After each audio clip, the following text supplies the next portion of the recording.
Bismillahirrahmanirrahim.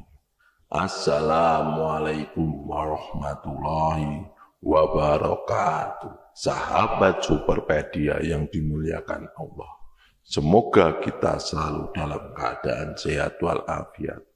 Alhamdulillah dan terima kasih kepada yang sudah like dan subscribe. Semoga selalu dalam lindungan Allah dan diperpanjang keberkahan umurnya. Di video kali ini, kita akan mengisahkan seorang preman terminal yang hidup dalam bayang-bayang ketakutan akan kematian. Meskipun kehidupannya dipenuhi dengan keberanian di jalanan, rasa takut akan ajal senantiasa menghantui dirinya. Dalam keputusan yang mendalam, ia nekat memutuskan untuk mencari pencerahan di Mekah. Sahabat Superpedia, sebelum menyimak cerita ini, sempatkanlah menulis sholawat kepada baginda Nabi Shallallahu Alaihi Wasallam di kolom komentar sebagai tanda penghormatan kita kepada beliau. Allah Subhanahu Wa Taala berfirman dalam surat Al-Ahzab ayat 56, sesungguhnya Allah dan para malaikatnya bersolawat untuk Nabi. Wahai orang-orang yang beriman, bersolawatlah kamu untuk Nabi dan ucapkanlah salam dengan penuh penghormatan kepadanya. Di suatu terminal, Santoso adalah nama yang ditakuti semua orang. Sebagai preman kejam, ia menguasai terminal dengan tangan besi. Setiap hari, sopir angkot dan pedagang dipaksa menyerahkan sebagian penghasilan mereka sebagai jatah harian. Santoso dan anak buahnya merajalela membuat semua orang tunduk pada kekuasaan mereka. Namun kekejaman Santoso tidak berhenti di situ. Tidak puas hanya dengan hasil pemerasan dari pedagang dan sopir angkot, ia memutuskan untuk memeras penumpang secara langsung dengan menyamar sebagai pengamen. Santoso turun tangan sendiri, membawa senjata tajam dan pistol rakitan tersembunyi. Ia naik ke dalam angkot, menyanyi dengan suara serak untuk menarik simpati penumpang. Dengan senjata di tangannya, ia mengancam dan menakut-nakuti penumpang, memaksa mereka menyerahkan uang dan barang berharga. Suatu teriakan peringatan sering terdengar, membuat semua orang gemetar ketakutan. Namun di dalam salah satu angkot yang dinaiki Santoso, ada seorang pemuda yang baru saja pulang dari pondok pesantren. Pemuda itu kehabisan uang dan hanya membawa beberapa buku kitab tebal dalam tasnya. Meskipun tampak tidak memiliki nilai uang, kitab-kitab tersebut menjadi sasaran Santoso. Ia mendesak pemuda itu, percaya bahwa kitab-kitab itu mungkin masih bisa dijual untuk mendapatkan sedikit uang. Santoso tetap tidak gentar, meskipun yang dihadapi adalah seorang santri yang bisa saja memiliki ilmu spiritual. Dengan tegas, Santoso meminta kitab-kitab tersebut menunjukkan ketidakpeduliannya terhadap nilai spiritual atau pendidikan yang mungkin terkandung di dalam halaman-halaman itu. Bagi Santoso, segala sesuatu adalah alat untuk keuntungan. Bahkan benda-benda yang bagi banyak orang dianggap suci. Ketika Santoso turun dari angkot di suatu tempat, tidak disangka bahwa salah satu penumpang telah menghubungi polisi. Begitu kaki Santoso menyentuh tanah, polisi langsung mengejarnya. Dengan cepat Santoso berusaha menghindar dari kejaran polisi dengan berlari menuju ladang singkong terdekat. Namun situasi semakin memanas ketika aksi tembak terjadi antara Santoso dan polisi. Peluru-peluru bersarang di tanah, menciptakan suara letusan yang memecah keheningan malam. Dalam kekacauan tersebut, ada satu peluru yang tak terduga. Saat peluru itu menghantam Santoso, sasaran seharusnya adalah tubuh yang rentan. Namun takdir memutuskan lain. Peluru itu mengenai kitab-kitab yang dibawa oleh Santoso, melubangi beberapa halaman di dalamnya sebelum akhirnya terhenti. Sebuah keajaiban yang tak terduga. Sesampai di rumah, Santoso merasa gemetar.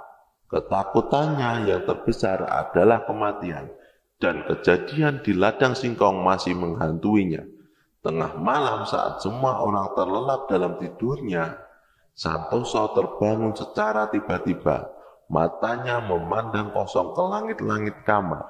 Namun pikirannya terus terjebak pada buku kitab yang telah menyelamatkannya. Buku kitab itu sudah dibuang olehnya karena dianggap sebagai beban saat melarikan diri. Namun kenangan akan apa yang menyelamatkannya dari peluru polisi masih melekat erat dalam ingatannya. Tanpa ragu, Santoso memutuskan untuk mencari pertolongan dan jawaban atas keajaiban yang dialaminya. Tidak peduli dengan waktu, Santoso langsung mendatangi Kiai Markom, imam masjid di desanya. Kiai Markom baru saja pulang dari berjualan kacang rebus di suatu hajatan. Ia terkejut melihat kedatangan Santoso di tengah malam. Dengan penuh kebaikan hati, Kiai Markom menerima Santoso dan siap mendengarkan ceritanya. Dengan hati yang gelisah, Santoso bertanya kepada Kiai Markom tentang sinetron-sinetron yang sering ditontonnya di televisi, yang mengisahkan tentang hidayah, pertolongan, dan azab ketika di Mekah. Ia ingin tahu apakah cerita-cerita tersebut benar adanya atau hanya sekedar fiksi belaka. Dengan bijaksana, Kiai Markom menjawab dengan diplomatis, menyampaikan bahwa sementara cerita-cerita tersebut mungkin terinspirasi dari kisah-kisah nyata, kadang-kadang juga disajikan dengan unsur dramatisasi yang berlebihan. Namun, perbincangan mereka tidak berhenti di situ. Santoso kemudian mengajukan pertanyaan yang lebih dalam tentang makna jika seseorang diberi kesempatan untuk hidup dua kali. Kiai Markom menjawab dengan bijaksana, menyampaikan bahwa setiap hidup yang diberikan oleh Allah Subhanahu wa Ta'ala adalah anugerah yang harus dihargai dan dimanfaatkan dengan sebaik-baiknya. Ia mengingatkan Santoso bahwa hidup yang kedua bisa menjadi kesempatan untuk bertobat, memperbaiki diri, dan mengabdi kepada Allah Subhanahu wa Ta'ala dengan lebih baik, menjauhi larangannya, dan menjalankan perintahnya. Santoso mengutarakan niatnya untuk bertobat di Mekah. Meskipun Kiai Markom menyampaikan bahwa tidak dianjurkan untuk bertobat di Mekah hanya karena ingin merasakan penyampunan dosa secara langsung, Santoso tetap tertarik untuk melakukannya. Bagi Santoso, pengalaman tersebut adalah cara untuk merasakan bagaimana tanah suci Mekah menerima dan membersihkan dosanya. Meskipun tindakan tersebut tidak disarankan secara langsung, keinginan Santoso untuk mencari kebenaran dan kesucian hati tidak bisa dipandang sebelah mata. Dengan tekad yang bulat, Santoso memutuskan untuk berangkat umrah, meninggalkan masa lalunya sebagai seorang preman. Ia menjual harta terakhir yang masih dianggapnya halal, yaitu rumah yang dulu didapatkan dari bekerja sebagai TKI. Sesampai di Mekah, Santoso memulai perjalanan spiritualnya dengan hati yang terbuka, siap menerima apapun yang Tuhan berikan. Namun yang mungkin mengejutkan Santoso adalah bahwa pengalaman umrohnya tidak terasa berbeda dari pengalaman jamaah umroh lainnya. Ketika jamaah lain merasakan panas terik matahari, Santoso pun merasakannya. Ketika malam tiba dan angin berhembus dingin, Santoso juga merasakan kedinginan yang sama. Semuanya berjalan normal, tanpa adanya tanda-tanda khusus yang diberikan kepada Santoso, seorang mantan preman. Seolah-olah Allah Subhanahu wa Ta'ala menegaskan bahwa di hadapannya semua hambanya adalah sama. Setelah pulang dari perjalanan umrah, Santoso segera mendatangi Kiai Markom untuk berbagi pengalaman yang telah dialami. Dengan penuh perhatian, Kiai Markom mendengarkan setiap kata yang diucapkan Santoso. Sebelum akhirnya memberikan nasihat bijak, Kiai Markom menjelaskan kepada Santoso bahwa kadang-kadang Allah Subhanahu wa Ta'ala menunda azab seseorang di dunia. Bukan berarti dosa-dosanya terlupakan. Azab itu hanya ditunda dan akan ditimpakan dengan lebih besar jika tidak ada perubahan perilaku. Namun jika seseorang sungguh-sungguh bertaubat dan memperbaiki diri, maka taubatnya dapat diterima oleh Allah Subhanahu wa Ta'ala. Namun Kiai Markom juga menegaskan bahwa mengharapkan azab bukanlah permohonan yang baik, karena itu menunjukkan kelemahan iman dan penyesalan yang kurang tulus. Mendengar nasihat Kiai Markom, Santoso merasa tersentuh dan bersungguh-sungguh untuk bertobat. Ia menyadari bahwa jalan yang benar adalah jalan kebaikan dan pengabdian kepada Allah Subhanahu wa Ta'ala. Dengan tekad yang kuat, Santoso memutuskan untuk meninggalkan kehidupan preman dan kembali menjadi petani singkong, hidup dengan penuh kejujuran dan kesederhanaan. Beberapa tahun berlalu, dan saat anak perempuan Santoso dilamar oleh seorang pria, sebuah kisah baru pun dimulai. Pria tersebut memiliki latar belakang sebagai seorang preman anyar. Namun ia merasa gugup saat mengetahui bahwa calon mertuanya adalah seorang raja preman yang disegani di masa lalu.